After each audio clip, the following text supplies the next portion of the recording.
Imagine, using visualization alone, that you could turn that rice cake that you're so begrudgingly nibbling on right now into Swiss chocolate, or those lentils that you'll be cooking for dinner into a cheeseburger. Well, you can't, but I will tell you what you can do with the power of visualization if you are ready for this great responsibility.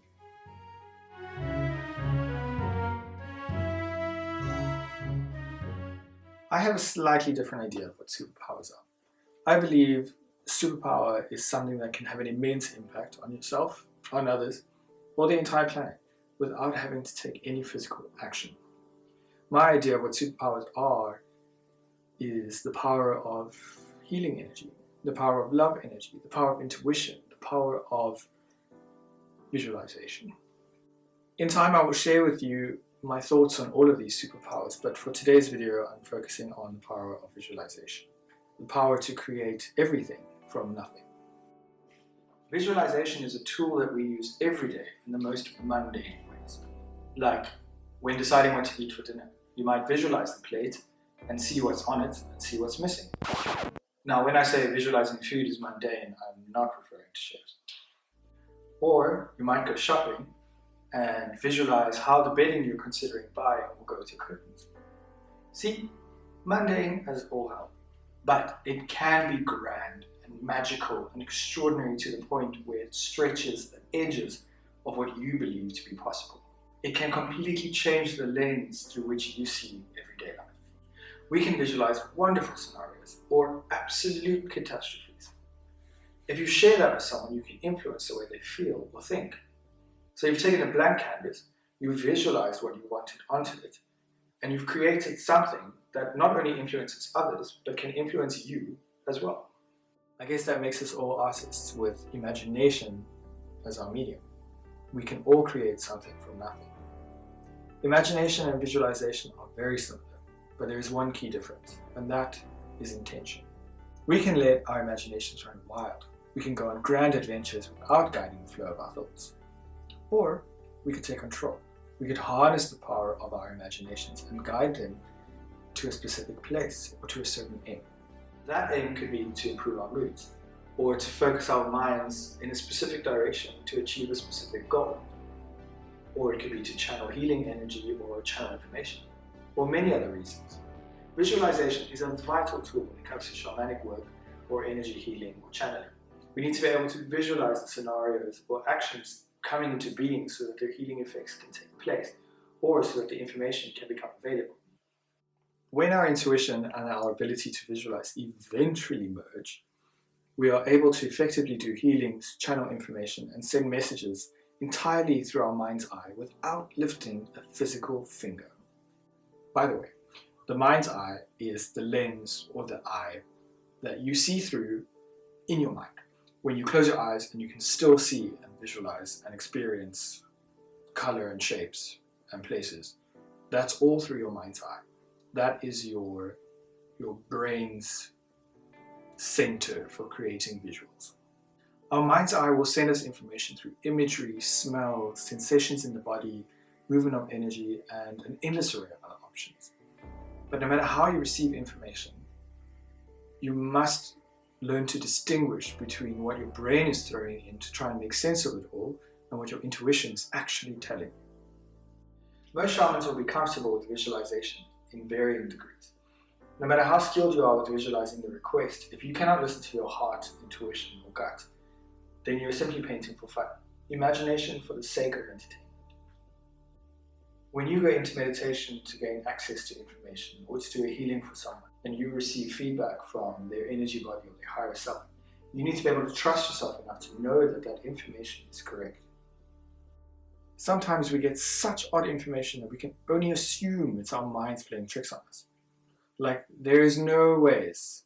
I just picked up that this person that I've never met before has a tattoo of a unicorn on his back. Or a lady comes to you for assistance with anxiety and you're approached by one of her deceased loved ones and they ask you to check with her if she's watered the sandwiches. Both of these sound insane, but check with your intuition. If the information sits true, then you must share that with them. The guy with the tattoo on his butt might just have been thinking, this person, you, is a fake. This healing isn't working. Then you tell him about a tattoo that you cannot possibly know about, and boom, he accepts the healing.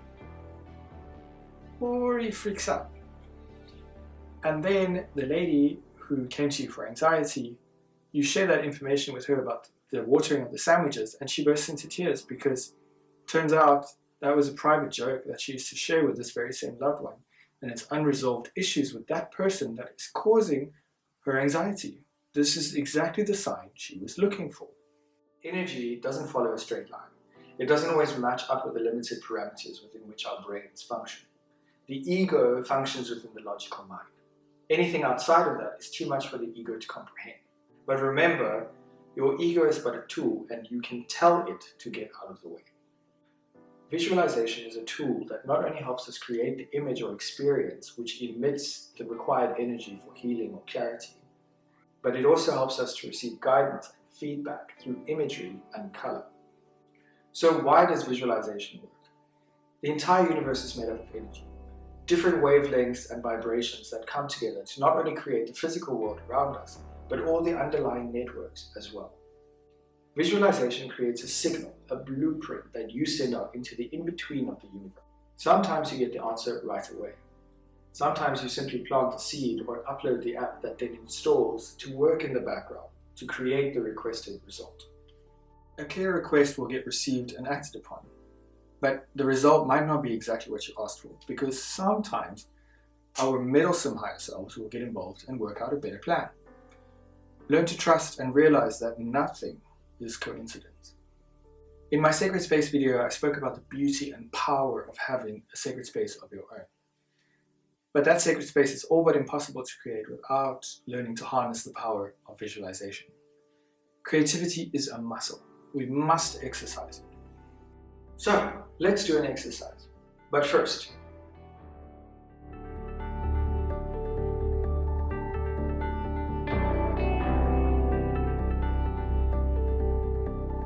close your eyes, take a few deep breaths.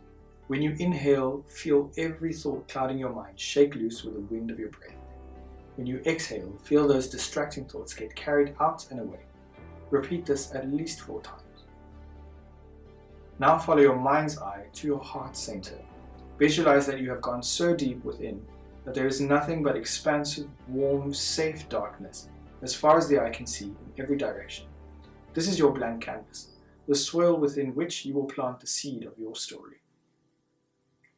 Despite how dark it is, you can clearly see a matchstick that has been lit but burnt out after a second or two. The wood is untouched, but the head of the match is burnt up. We're going to have to relight this match to light up the room again. But how are we going to do that? With our breaths, of course. As you inhale your next breath, I want you to feel the air drawing in through your mouth. Zoom in cinematically on the oxygen particles floating in that breath of air. See how as soon as they enter your lungs, they ignite into tiny fireballs. Hundreds of thousands of tiny fireballs that can never burn you. Take a few breaths to practice seeing the oxygen ignite and get exhaled, where after a few moments the fire dies in the cool air outside your body. Now, with the next breath in, I want you to visualize how those little specks of fire detach from the oxygen molecules, ready to follow your instructions. Tell them to join into one fireball. Together they make a huge fireball, a fireball the size of a match head. Now, direct that ball of fire all the way down into your heart center, where the burnt out match is waiting for a second chance. Let the fire ignite the match once more.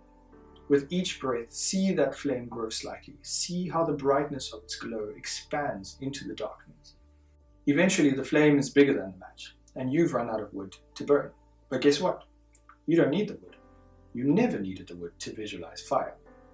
You realize then that this heart center lies within your actual heart. And as you zoom out dramatically, you see that your heart is on fire. It's a harmless, warm, energizing fire.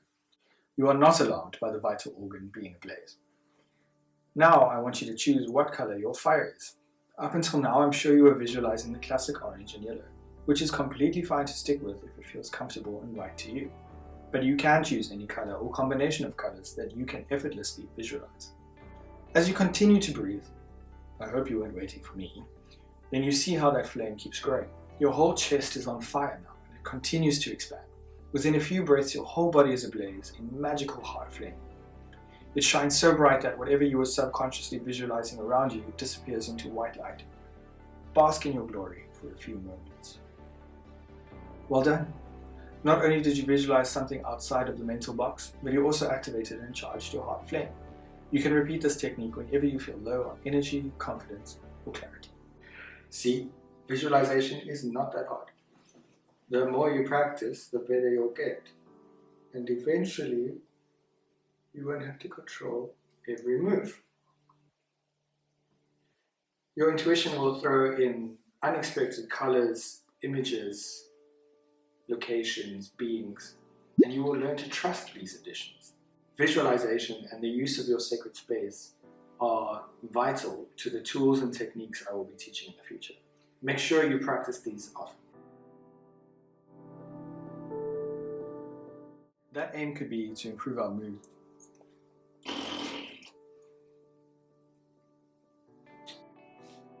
Really?